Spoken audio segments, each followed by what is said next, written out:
नमस्कार, मैं हूं रवि कैंत्रा। हॉर्नबिल टीवी देख रहे हैं आप। बड़ी खबर से शुरुआत करते हैं। 13 अक्टूबर को उत्तराखंड के दौरे पर गृह मंत्री अमित शाह आने वाले हैं। उत्तरकाशी के वाइब्रेंट विलेज का वो दौरा करेंगे। इसके अलावा सुरक्षा व्यवस्था को देखते हुए जिला प्रशासन ने तैयारियां पूरी कर दी हैं। नार्को ऑर्डिनेशन सेंटर का भी निरीक्षण गृह मंत्री करने जा रहे हैं। तो ये बड़ी खबर आपको बता रहे हैं, जहां पर गृह मंत्री अमित शाह का उत्तराखंड दौरा है और 13 अक्टूबर को उत्तराखंड दौरे पर गृह मंत्री अमित शाह रहने वाले उत्तरकाशी जिले में आएंगे। वाइब्रेंट विलेज का वो दौरा करेंगे। इसके अलावा जिला प्रशासन ने तैयारियां पूरी कर दी हैं, क्योंकि नार्को ऑर्डिनेशन सेंटर का भी निरीक्षण करने जा रहे हैं गृह मंत्री।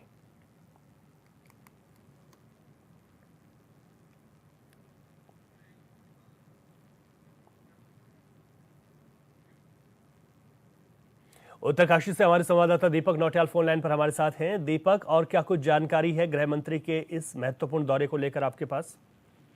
जी रवि, आपको बता दूं कि जो अभी गृह मंत्री अमित शाह का जो 13 तारीख को तो प्रस्तावित दौरा है, तो उसकी जो उत्तराखंड में जो तैयारियां शुरू होने लग गई है। और उत्तरकाशी जनपद की अगर मैं बात करूं तो जो 8 गांव है वाइब्रेंट विलेज में आते हैं, तो वहां पे जो कार्य हुए हैं तो उनकी जो है समीक्षा करेंगे, जिसके लिए जो जिला प्रशासन जो है तैयारी में जुट गया है। और 13 तारीख जब गृह मंत्री यहाँ पे आएंगे तो जो 8 गाँव है वाइब्रेंट विलेज, तो उनको जो है जो बगोरी, हरसिल, मुखवा, धराली शायद कई ऐसे गाँव है, तो उसमें जो है वो वहाँ के लोगों से भी मिलने का प्रोग्राम उनका बन सकता है। जी ठीक है, बहुत शुक्रिया दीपक तमाम जानकारी के लिए आपका। और एक और बड़ी खबर आपको बता दें, चारों धामों के कपाट बंद होने की तारीख तय हो गई है। 3 नवंबर को बंद होंगे केदारनाथ धाम के कपाट। भैया दूज पर सुबह 8:30 बजे ये कपाट बंद होंगे। यमुनोत्री धाम के कपाट भी भैया दूज के दिन ही बंद होंगे। 2 नवंबर को बंद किए जाएंगे गंगोत्री धाम के कपाट। हेमकुंड साहिब के कपाट 10 अक्टूबर यानी कल बंद होंगे। चतुर्थ केदार रुद्रनाथ के कपाटों की अगर बात करें तो 17 अक्टूबर को बंद होंगे। सुबह 6 बजे ये कपाट बंद किए जाएंगे। रुद्रनाथ के कपाट, बद्रीनाथ धाम के कपाट बंद होने की तारीख दशहरे के दिन ही तय होगी। 39,70,000 से ज्यादा श्रद्धालु अभी तक 4 धामों के दर्शन कर चुके हैं। तो ये बड़ी खबर आपको बता रहे हैं कि कई धामों के कपाट बंद होने की तारीखों का ऐलान भी हो गया है।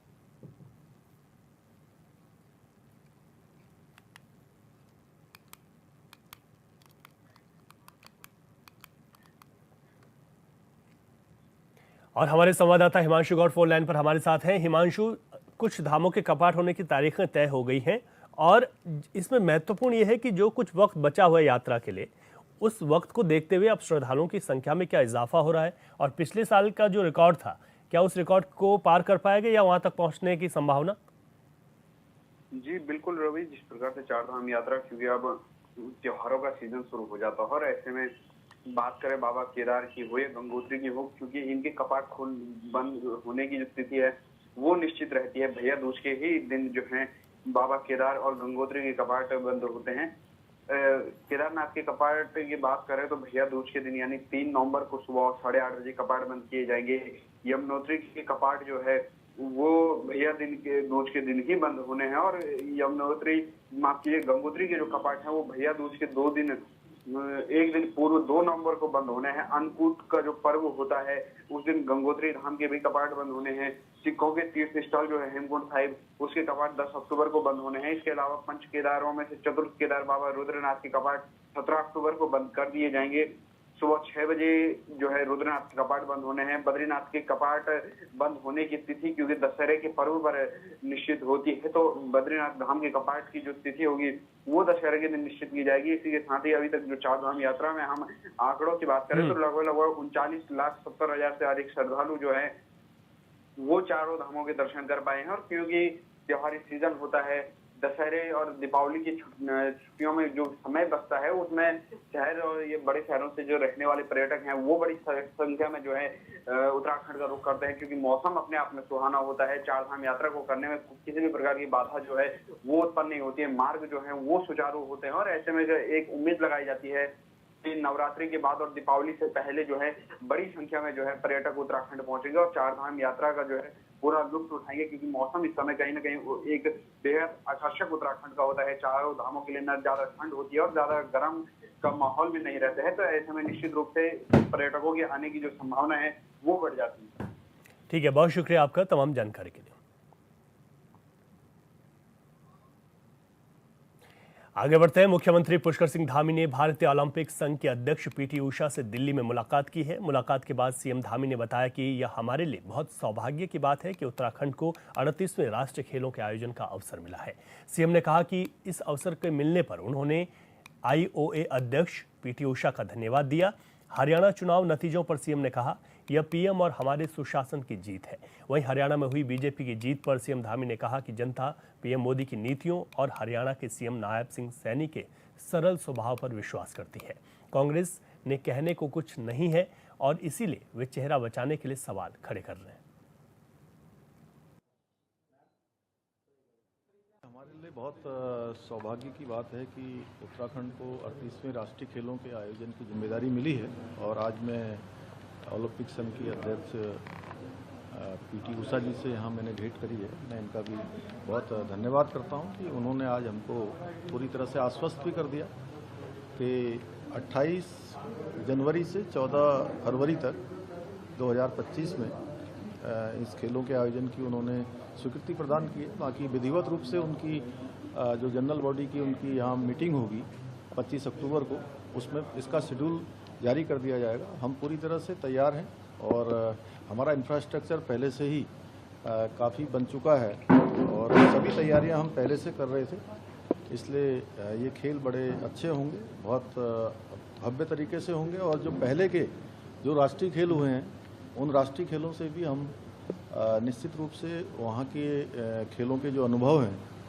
उन अनुभवों से भी और अच्छा करने के लिए हम काम करेंगे कि उन जो हमारे गोवा में हुए हैं या गुजरात में हुए हैं वो अनुभव भी हमारे काम आएंगे। और हमारा प्रयास होगा कि अभी तक हुए खेलों में हम सबसे अच्छा करें, कोशिश करेंगे हर दृष्टि से। जो भी अच्छे से अच्छी सुविधा हो सकती है, अच्छे से अच्छा हमारे खिलाड़ियों के लिए हो सकता है और देश भर के लोगों के आने के लिए। उत्तराखंड वैसे भी देवभूमि है, सब देवभूमि आएंगे तो देवभूमि के लोगों का भी मनोबल भी बढ़ेगा, प्रोत्साहन भी होगा और हमारे सभी खिलाड़ियों को एक अच्छा मंच राष्ट्रीय खेलों के माध्यम से मिलेगा। देवभूमि उत्तराखंड के भी नवोदित उदयमान खिलाड़ी अपने आप को तैयार करेंगे और उनको भी आगे बढ़ने में ये खेल बहुत ही उनके लिए महत्व का काम करेंगे। देखिए, हरियाणा की जीत सुशासन की जीत है और हरियाणा की जीत हमारे आदरणीय प्रधानमंत्री नरेंद्र मोदी जी के नेतृत्व में जो 10 सालों के अंदर देश के अंदर सुशासन हुआ है, गरीब कल्याण की योजनाएं चली हैं और हर वर्ग के लिए काम हुआ है। जो वहाँ पर किसानों को भ्रमित करने वाले थे, खिलाड़ियों को भ्रमित करने वाले थे, नौजवानों को अग्निवीर जैसी योजना जो कि देश के हित में लाई गई है, नौजवानों के हित में लाई गई है, उस योजना को भी गलत तरीके से उनमें भ्रम फैलाने का काम किया। हरियाणा की जनता ने हमारे प्रधानमंत्री जी की नीतियों पर विश्वास किया। हमारे वहाँ के मुख्यमंत्री नायब सिंह सैनी जी का जो सरल सहज व्यवहार है उसको लोगों ने प्राथमिकता दी। मैं हरियाणा के लोगों का बहुत अभिनंदन करता हूँ, उनको बधाई देता हूँ, उनका धन्यवाद करता हूँ और सभी कार्यकर्ताओं का भी जिन्होंने अथक मेहनत से, परिश्रम से लोकतंत्र के इस महापर्व में 5 साल के लिए हरियाणा की फिर से डबल इंजन की सरकार चुनी है और 10 सालों में जो अनवरत रूप से हरियाणा का विकास तेजी से आगे बढ़ा है, पारदर्शिता वहाँ पर आई है, पर्ची खर्ची का सिस्टम समाप्त हुआ था, उन्होंने उस सिस्टम को पूरी तरह से समाप्त। उत्तराखंड में बरसात के बाद चारधाम की यात्रा अपने चरम पर है। बता दें कि श्रद्धालु लगातार चारधाम पहुंच रहे हैं और अपनी यात्रा कर रहे हैं, जिसको लेकर पर्यटन मंत्री सतपाल महाराज ने कहा कि यात्रा लगातार जारी है और धीरे धीरे चारधाम यात्रा में यात्राओं की जो संख्या है वो यहाँ पर यात्रियों की संख्या बढ़ रही है।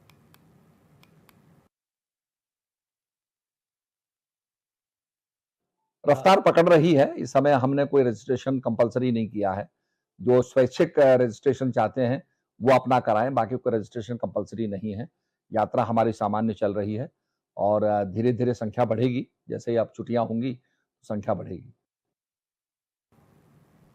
उत्तराखंड में यूनिफॉर्म सिविल कोड लागू होने की प्रक्रिया अब अंतिम चरण में है। यूसीसी के लिए नियम और कानून तैयार करने वाले 9 सदस्यीय पैनल ने अपनी अंतिम बैठक के बाद कहा है कि प्रक्रिया पूरी हो गई है और मसौदा छपने के लिए भेजा जा रहा है। सूत्रों के अनुसार 9 नवंबर को राज्य स्थापना दिवस के मौके पर इसे लागू किया जा सकता है। वहीं कांग्रेस प्रदेश अध्यक्ष करण महाराज ने इस पर अपनी प्रतिक्रिया जाहिर की है। उन्होंने कहा कि कहीं भी जाकर लोगों से यूसीसी को लेकर बात करिए, कोई चर्चा नहीं है। यह पूरी तरीके से फेल है क्योंकि ये सेंटर का विषय है। अगर उत्तराखंड में यूसीसी लागू भी करें तो अन्य राज्य ये लागू करने के लिए बाध्य नहीं है। करण महाराज ने सवाल उठाया कि 12 साल के शासन में पीएम मोदी और गृह मंत्री अमित शाह जिनका ये एजेंडा था, उनकी ओर से ये केंद्र में लागू क्यों नहीं किया गया और उत्तराखंड में क्यों इसकी टेस्टिंग हो रही है।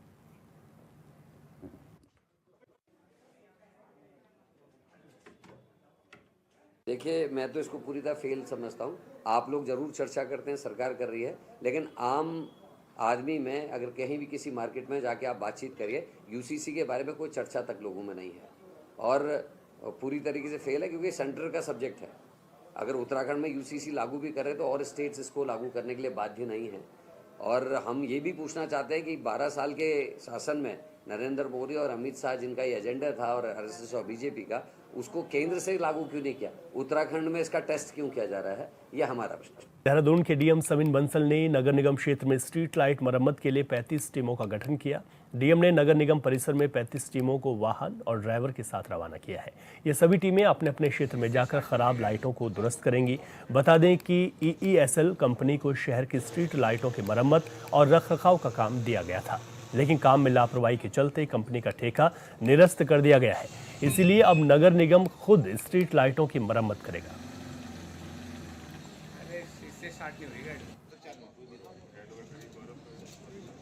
पिछले 7-8 वर्षों से O&M का कार्य एज पर मैंडेट नहीं चल रहा था।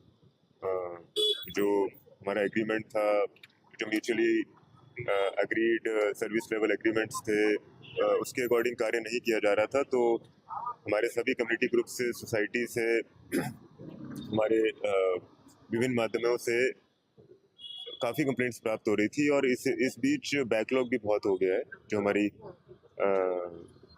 लाइट्स हैं जो डैमेज्ड हैं, डिफेक्टिव हैं।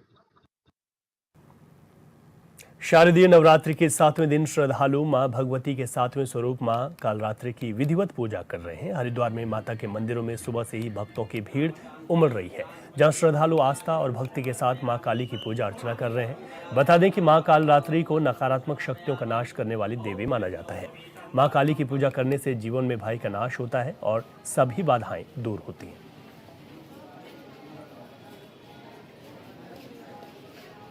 जय माता दी। ये जो कालरात्रि का व्रत होता है, इसमें विशेष आपको दुर्गा कवच, अर्गला कवच और किला कवच का अवश्य पाठ करना होता है। आप अध्याय 6वां पढ़े, 7वां पढ़े, 9वां पढ़े, उसका कोई वो नहीं है।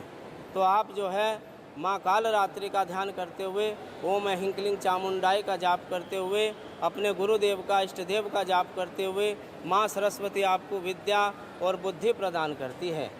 तो आप कालरात्रि माँ की पूजा बड़े ही धूमधाम से और बड़े ही भाव से और विनम्र हृदय से करते हुए जय माता। हरियाणा में बीजेपी की सरकार बनने की खुशी में रुड़की के चंद्रशेखर चौक पर बीजेपी कार्यकर्ताओं ने जोरदार जश्न मनाया। इस मौके पर कार्यकर्ताओं ने आतिशबाजी की और मिठाई बांटकर अपनी खुशी जाहिर की है।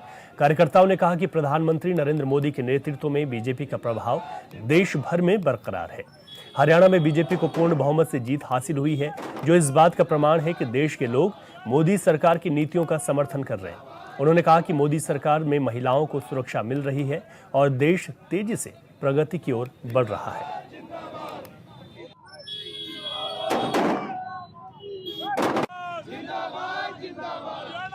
हरियाणा की जनता ने जो भारतीय जनता पार्टी को तीसरी बार हैट्रिक लगाने का काम किया, उसके लिए उसी की खुशी में आज भारतीय जनता पार्टी के रुड़की जिले के कार्यकर्ता यहाँ पर आए और उस खुशी को मनाते हुए, क्योंकि वहाँ की जनता ने महसूस कर लिया है कि नरेंद्र मोदी की नीतियों को स्वीकार करते हुए आज भारतीय जनता पार्टी के पक्ष में हरियाणा की जनता ने जो मतदान किया, मैं उनको धन्यवाद करता हूँ, उनको बहुत बहुत बधाई देना चाहूँगा।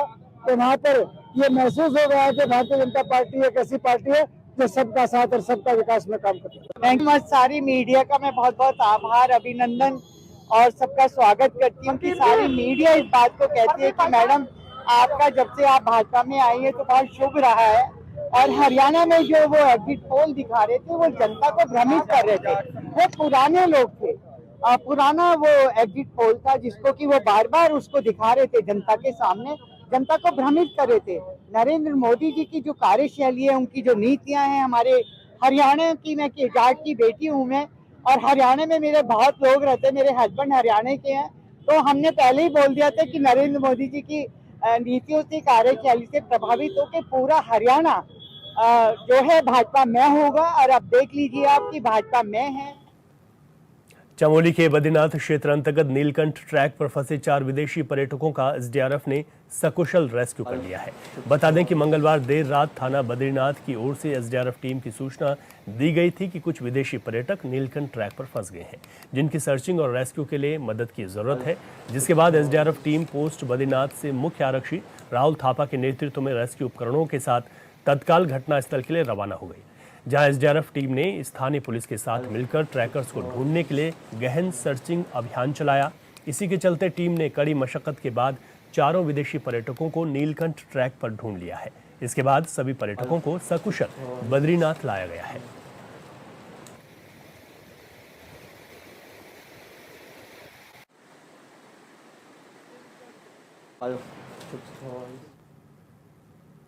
शारदीय नवरात्रि के 7वें दिन ज्योतिर्मठ के कई देवी मंदिरों और शक्तिपीठों में मां कालरात्रि की पूजा अर्चना और पाठ हो रहे हैं।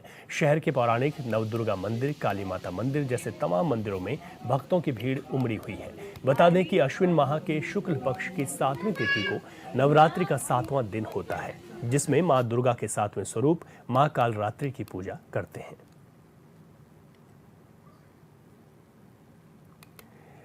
तो मंदिरों में भीड़ उमड़ी हुई है। शारदीय नवरात्र का 7वां दिन है आज और मां कालरात्रि की आराधना के लिए ये जो तस्वीरें हैं ये ज्योतिर्मठ से हैं, जहां पर विभिन्न मंदिरों में भीड़ उमड़ी हुई है। कालरात्रि की पूजा आज की जाती है, जिसमें दुर्गा के 7वें स्वरूप के रूप में आज मां कालरात्रि की पूजा होती है, क्योंकि अश्विन माह के शुक्ल पक्ष की आज 7वीं तिथि है और नवरात्रि का 7वां दिन है। ऐसे में माता के मंदिरों में तमाम भीड़ जुटी हुई है। शहर के पौराणिक मंदिरों की अगर बात करें तो नवदुर्गा मंदिर है, काली माता मंदिर जैसे तमाम मंदिरों में भक्तों की भीड़ लगी हुई है। तो मां के 7वें स्वरूप यानी कि कालरात्रि की आज पूजा की जा रही है।